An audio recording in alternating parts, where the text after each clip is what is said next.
জিকির বিকালে সন্ধ্যায় রাত্রে শোয়ার আগে বেশি বেশি জিকির করো। বেশি বেশি খাইলে মানুষ মরে, বেশি বেশি টাকা হইলে মানুষ অভ্যস্ত হয়ে যায়। বেশি দিনের আল্লাহ কথা ঠিক কিনা?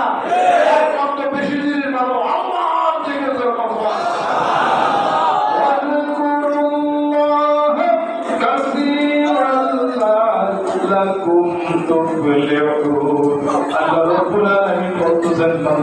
আমি আল্লাহর জিকির বেশি বেশি করো যদি তুমি সফল কাম করতে চাও। বেশি আল্লাহর জিকির বেশি করে সফল কাম হওয়া যাবে। যেরকম ঠিক না? ডিসেম্বর 25-26 তারিখে এই জিকিরের মাহফিল হবে। আপনারা নিশ্চিত থাকেন মানুষ কিন্তু 5 কোটি হয়ে যাবে।